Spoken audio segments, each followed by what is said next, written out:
Bienvenidos una vez más a este podcast. Esperamos que te la estés pasando genial y en este momento te pongas cómodo y dispuesto a escuchar este material que te será de gran utilidad a tu vida diaria en varios ámbitos. Hoy hablaremos de los contratos en la materia de derecho civil.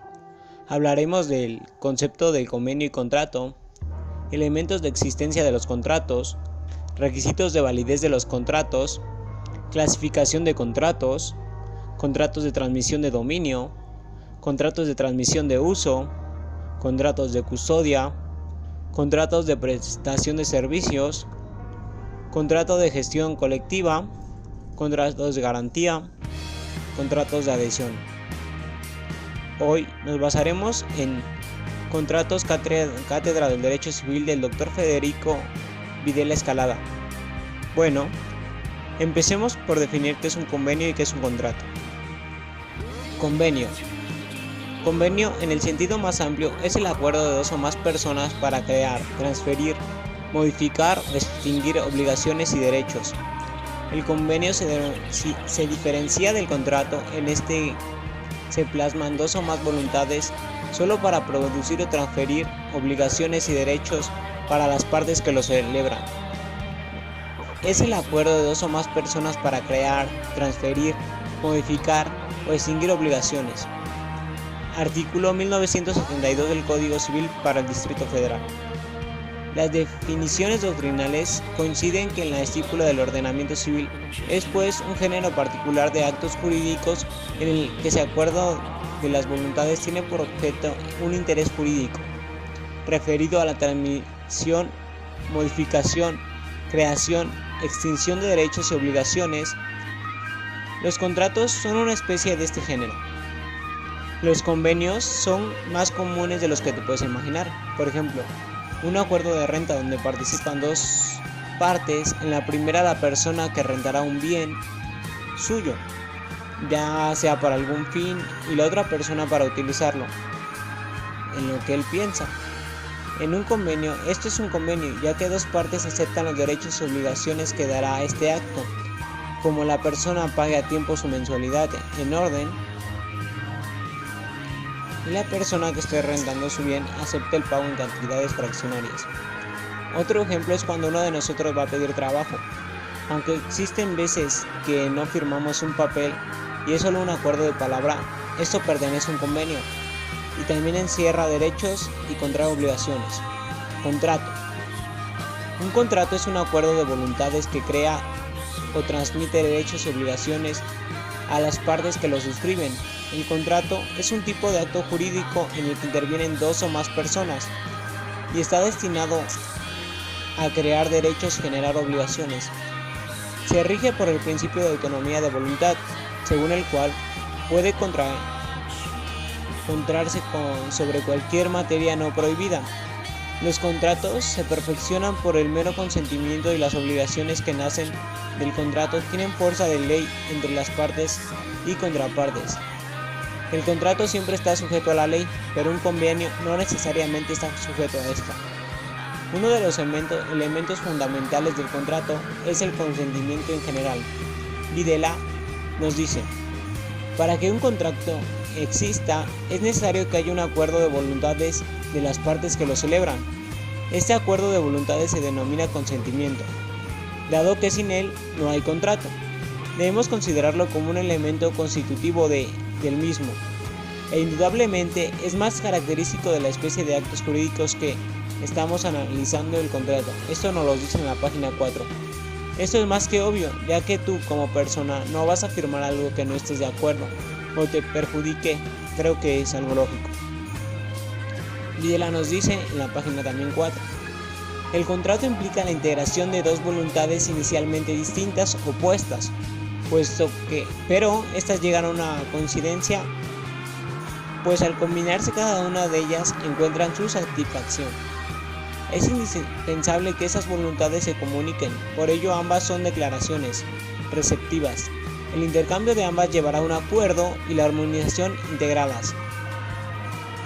Esa oferta y aceptación, para que tengan valor jurídico, deben exteriorizarse, dado de ese modo probarán su convingencia. Pienso que se refiere a que inicialmente en un contrato las partes que participan no están del todo de acuerdo con lo que se está tratando, pero ambas llegan a una coincidencia, la cual beneficiará a todas las partes a partir de aquí, ya que están de acuerdo en que se lleve a cabo ese acto. Videla nos dice en la página 7. Del término del consentimiento podemos señalar dos acepciones. En el sentido etimológico, el término consentimiento proviene del latín consentire, compañía, sentior, que expresa acuerdo a dos o más voluntades sobre un mismo fin, sentimiento, opinión, es decir, que quieren lo mismo. Aquí ya tenemos un acuerdo como tal en lo que se quiere llegar con este acto, y cuando se llega a un acuerdo porque todas las partes quieren llegar a un mismo fin. Existen dos tipos de acepciones. Videla nos dice en la página 7 nos dice: la primera tiene como presupuesto dos declaraciones, es bilateral, integrándose por dos actos sucesivos y siempre copulados, la oferta y la aceptación. La segunda es unilateral, porque se forma con la manifestación de una sola voluntad.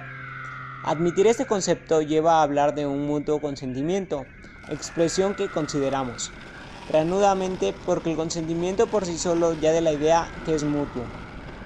Según el autor, en la primera acepción es la que se considera correcta, ya que existe un contrato y exige que haya un acuerdo entre ambas voluntades. Videla en la página 8 nos dice en la página 8: la mera volición interna de las partes no basta para que haya un consentimiento. Para que exista esta voluntad debe tener por finalidad inmediata un resultado jurídico de índole obligacional, y por supuesto debe traducirse en una manifestación externa suficiente. Esa voluntad debe ser seria, no lo es cuando el consentimiento se prestó por alguna causa, ya sea una broma o por puro juego, o con reservas mentales conocidas por la otra parte, o bajo una condición puramente protestativa en la voluntad del deudor. También nos dice que al realizar este acto no se debe de tomar como un juego, sino que debe estar consciente de la responsabilidad que esto implica, ya que debe ser algo serio. Videla nos dice: luego el contrato como especie en los actos jurídicos debe ser un acto voluntario exteriorizado, es decir, el consentimiento debe ser manifestado. El hecho no exteriorizado, es decir, el interno, no puede ser conocido por los demás. Esto en la página 8. Esto nos quiere decir que las dos partes están de acuerdo con el acto que se está efectuando. La forma de expresar el conocimiento de estas dos se da en directa e indirecta. Videla en la página 9 nos dice: la escrita es la declaración por el medio de palabras graficadas, constan de llamados documentos o instrumentos y puede ser un propio puño y letra del declarante o de otro, e inclusive puede asumir la forma manuscrito o impreso. La palabra escrita, para que sea auténtica, debe estar firmado o si no puesta por la impresión digital. Comprendemos también que dentro de la palabra escrita al telégrafo y al telex, aunque no puede originar inconvenientes motivados por la falta de la firma. En los contratos entre personas suele darse por mayor seguridad. Puede también no estar firmada, como en los casos de prospectos, anuncios, carteles, etc. Nos dice que de esta forma dará mayor seguridad sobre lo que se está haciendo. Videla en la página 9 también nos dice: la manifestación de voluntad es directa cuando el contenido del propósito no es relevado explícita y directamente, sino que se deduce de ciertas circunstancias concurrentes de la conducta o comportamiento de la persona. La voluntad es inferida del comportamiento que es concluyente, por una ideación necesaria y unívoca. Se infiere la interacción de contratar. Configuran la llamada junta concludentia. La declaración no tiene en sí misma la finalidad de poner el conocimiento. Es de suma importancia que un contrato tenga total conocimiento y absoluta voluntad de cumplirlo, así se evitarán problemas a futuro, etc. Ahora hablaremos de la clasificación de contratos. Clasificación de contratos según el Código Civil. Unilateral. Los contratos unilaterales son aquellos en los cuales quien se obliga a una parte, mientras la otra no tiene obligación alguna. Por ejemplo, un contrato de préstamo o de uso o comodato. Aquí nos pone un ejemplo de un contrato de préstamo donde una de las partes obliga a dar pagos puntualmente y es unilateral ya que una sola de las partes está obligada a cumplir. Bilateral. En este tipo de contrato ambas partes se obligan. Por ejemplo, en un contrato de compraventa el vendedor se obliga a entregar la cosa al comprador y este a pagar el precio. Aquí las dos partes están obligadas a cumplir una y a dar objeto a pagar. Gratuito. Cuando solo se beneficia una de las partes, por ejemplo, en un contrato de donación. Aquí se beneficia una de las partes, por ejemplo, cuando una persona obsequia algo a otra. Oneroso. En este caso, ambos contratantes tienen un beneficio. Por ejemplo, aquí también son los contratos de compraventa. Principal.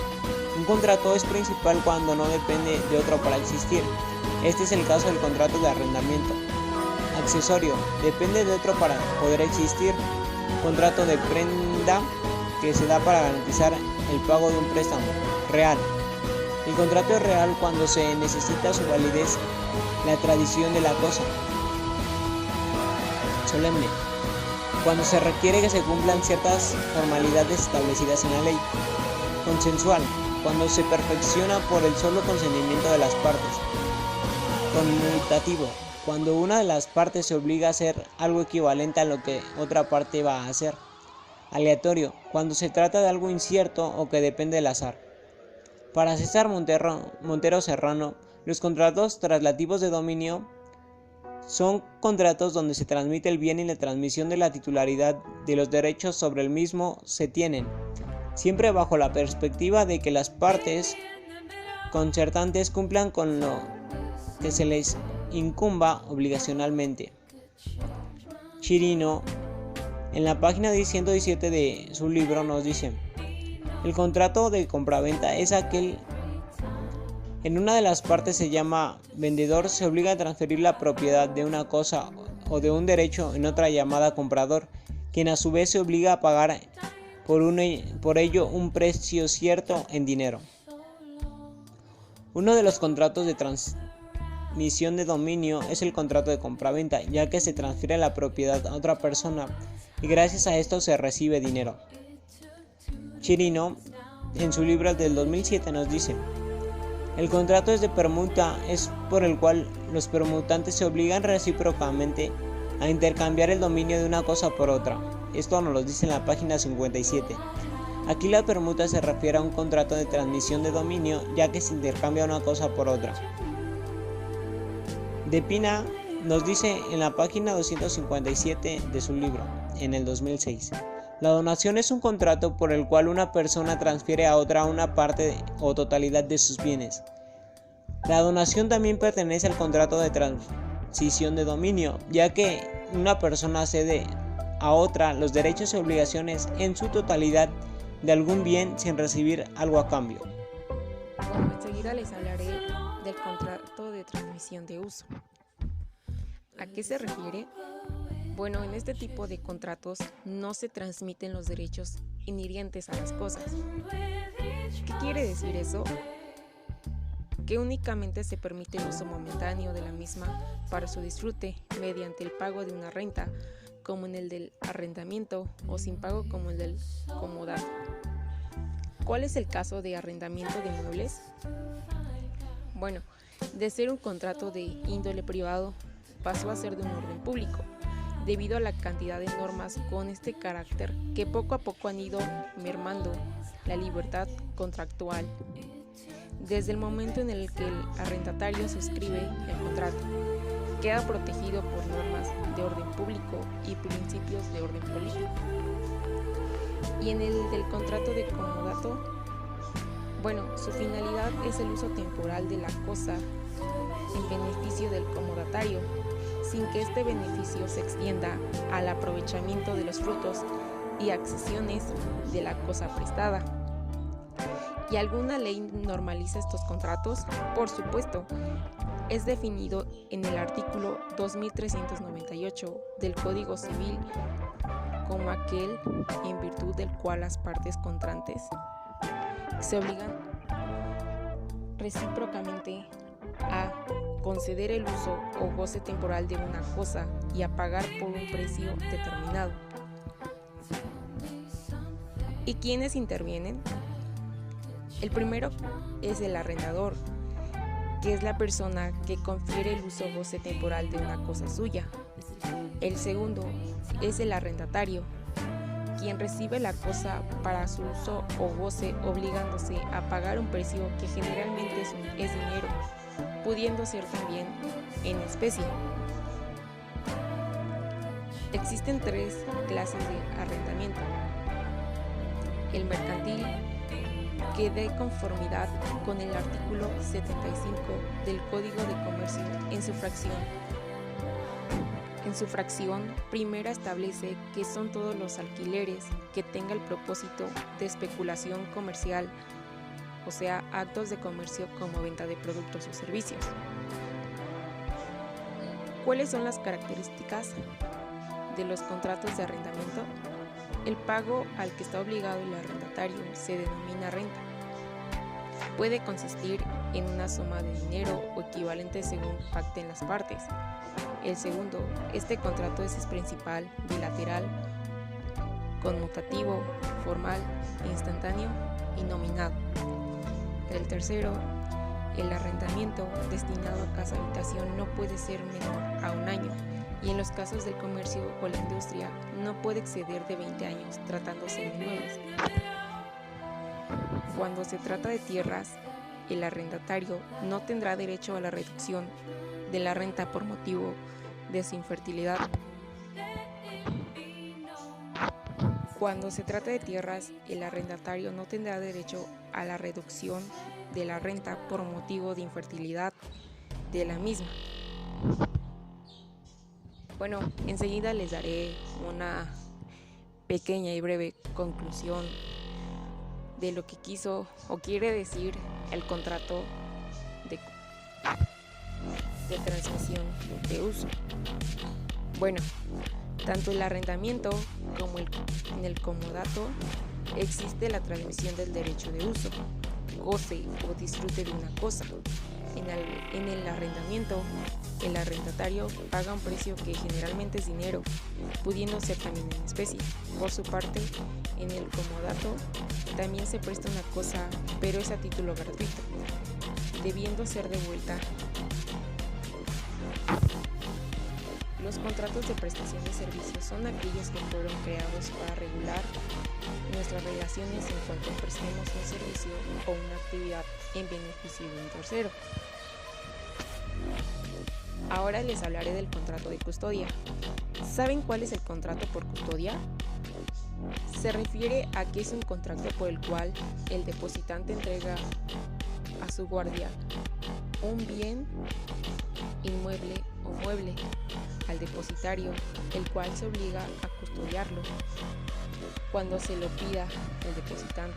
En pocas palabras, es un contrato que hace el dueño al bien. ¿Y el contrato tiene requisitos? Efectivamente, el contrato tiene condiciones, las cuales mencionaremos más adelante. La primera es que se fijará la retribución que obtendrá el depositario. La segunda, si el depósito es gratuito, así deberá costar. El tercero, el depositario no puede usar el bien depositado ni aprovecharse de él. El cuarto, si el depositante, con posterioridad a la celebración del depósito, autoriza al depositario por escrito para servirse del bien depositado, habrá novación del contrato y los derechos de las partes dependerán de lo pactado. Asimismo, el contrato tiene obligaciones. De la misma forma, indicaremos las obligaciones del depositario. La primera es conservar, guardar el bien depositado. La segunda, a restituir el bien depositado con todos sus frutos y excepciones. La tercera, a responder los menoscabados, daños y prejuicios que los bienes depositados sufrirán por su malicia o negligencia. Hay dos tipos de depósito, los cuales son el depósito regular, que es el bien no consumible que implica devolver la misma cantidad depositada. El siguiente es el depósito irregular, el cual bienes consumibles se devuelven en la misma especie y calidad. La ley 554 del depósito irregular, cuando en el depósito de cosa fungible se den al depositario, expresa tácitamente facultades de disposición, se aplicará lo dispuesto para el préstamo de dinero en las leyes 532, 534 y 535. ¿Qué pasa cuando fallece el depositante? Bueno, cuando fallece el depositante y salvo que otra cosa se hubiere establecido, el depositario podrá devolver la cosa depositada a los albaceas u otras personas facultadas para representar la herencia o, en su caso, el usufructuario universal o el legatorio de la cosa depositada autorizada para ello.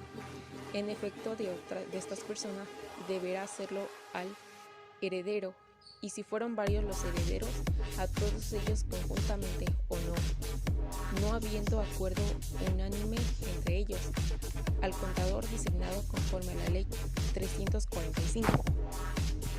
Por último, les hablaré del contrato de prestación de servicios. ¿Qué es el contrato de prestación de servicios? El contrato de prestación de servicios es un contrato de naturaleza civil o comercial, pero en este artículo hacemos énfasis en el contrato civil, que es más utilizado para la contratación de personal por parte de las empresas. ¿Y cómo se caracteriza? Bueno, se caracteriza por tener objeto que se debe desarrollar a un servicio que se debe prestar, en el cual el contratista tiene cierta libertad para ejecutarlo, por cuanto no está sometido a la continua y completa subordinación, aunque se precisa que la subordinación también es un elemento presente en el contrato de servicios, pero sin la connotación y sin el alcance que tiene en un contrato de trabajo. ¿Y qué elementos debe tener? Enseguida se los mencionaré. El primero es la identificación de las partes. ¿Qué quiere decir eso? Bueno, los datos de las partes implicadas y a qué se dedican, así como los datos de la persona o personas que firmarán el acuerdo en representación de la empresa. El segundo es la descripción del servicio, el cual es en qué consiste y su propósito final. El siguiente, la duración, se refiere a la fecha de inicio y de fin, si la tuviera. Si se trata de la prestación de un servicio de la manera indefinida, es conveniente reflejar las causas y plazos para extinguir el contrato. ¿Qué pasa si hay un incumplimiento? Deben acordarse las consecuencias que conlleva incumplir las cláusulas establecidas en el contrato. Y el contrato debe llevar firma. Sí, es muy importante. Si el documento no incorpora las correspondientes firmas, carece de toda validez. ¿Cuáles son las ventajas del contrato?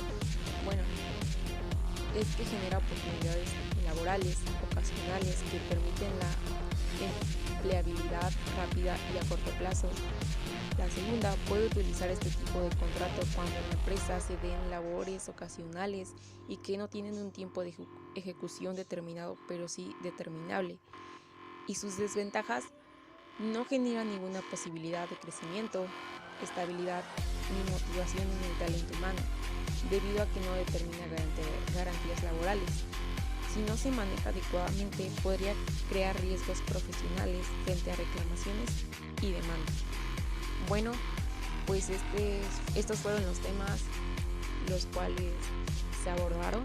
Contratos de gestión colectiva. La gestión colectiva supone una forma especial del ejercicio de derecho. El titular del derecho continúa haciendo, pero no lo ejercita él directamente, sino que lo hace a través de un tercero, la entidad de gestión.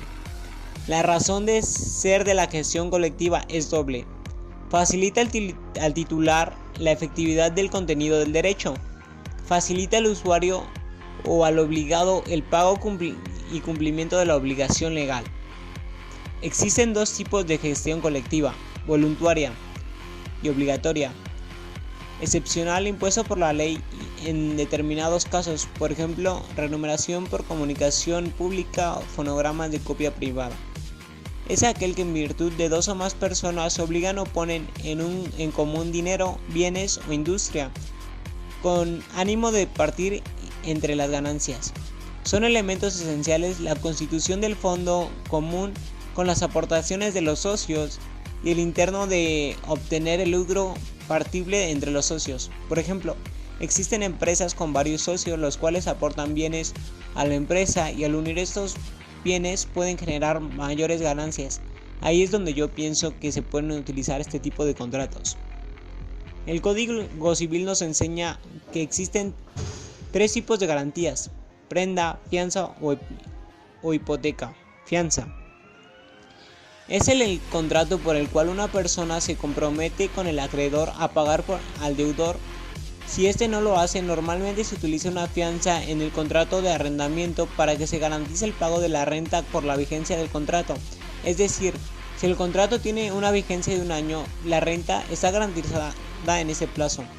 En algunos casos, los arrendadores, además de solicitar una fianza, solicitan la firma del fiador, ya que puede llegar a suceder que el inquilino no realice los pagos de la renta y sea el fiador quien garantice estos pagos. Prenda es el derecho real constituido sobre un bien inmueble enajenable para garantizar el cumplimiento de la obligación en su preferencia del pago. Artículo 2856 del Código Civil para la Ciudad de México o sus correlativos en el interior de la República. Hipoteca es una garantía real constituida sobre bienes que no entregan al acreedor. En caso de incumplimiento que se tenga garantizados, el acreedor tiene derecho sobre el bien para que la deuda sea pagada. Otro ejemplo de fianza sería la entrega el deudor alimentario para garantizar el pago de la pensión alimenticia. Ello puede ser una fianza o señalo de un inmueble para la garantía que el objeto de prescripción ante el registro público de la propiedad, y esta sería considerada una garantía de prenda. Al momento de contratar una fianza, la fianzadora, instituciones de seguros y fianzas le solicita un aval con un inmueble que señala para garantía del pago. La afianzadora se regula por la Ley Federal de Instituciones de Seguros y Fianzas. La forma como las instituciones bancarias aseguran de que sus créditos otorgados sean cubiertos a través de la hipoteca, que por ser un derecho real es también inscrito por el registro público de la propiedad. Esto es para que surta efectos en contra de terceros, teniendo estos créditos de ser permanentes ante otros adeudos que tenga el deudor. Videla nos dice: contrato por adhesión. Condiciones generales del contrato son aquellos los cuales un contratante establece el contenido, es decir, lo predetermina una sola. La otra solo puede decir si sí o no. El contrato tipo hecho por una sola de las partes se identifica por el contrato de adhesión. En este contrato, una de las partes redacta el documento y en base a esto la otra parte decide si acepta o no. En el semestre pasado había escuchado que este tipo de contratos son muy utilizados de los proveedores a clientes. Bueno, enseguida les daré mi conclusión. Los contratos son muy importantes en todos los aspectos. A continuación les diré por qué. En muchas ocasiones nos negamos a celebrar la firma del contrato al emprender algún negocio con amigos, ya que tenemos la creencia de que son personas de confianza y que nunca nos van a defraudar. Sin embargo, siempre existe la posibilidad de que alguno de los involucrados no cumpla con sus responsabilidades y obligaciones, motivo por el cual se recomienda protegernos ante esta situación, siendo una manera de hacerlo a través de los contratos. Antes de iniciar debemos preguntarnos: ¿es cierto que si ambas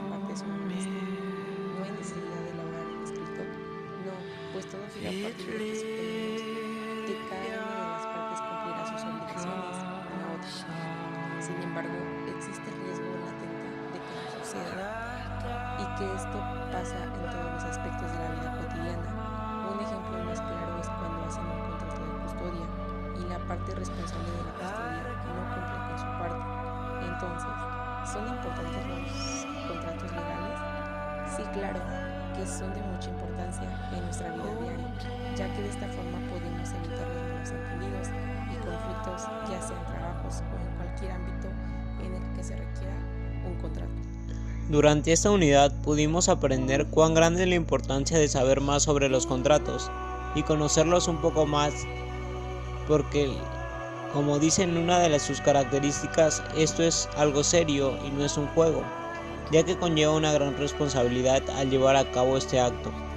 A nosotros, a los que aspiramos en un futuro ser contadores, debemos conocer perfectamente esos temas, ya que nos relacionaremos mucho con ello más adelante, ya que para cualquier cosa tan simple como ir a pedir trabajo manejaremos contratos y además también para saber qué responsabilidad conlleva firmar estos papelitos. Bueno, ahora tú cuéntanos cómo te ayudó este video. Si te gustó, dale manita arriba y compártelo con tus amigos.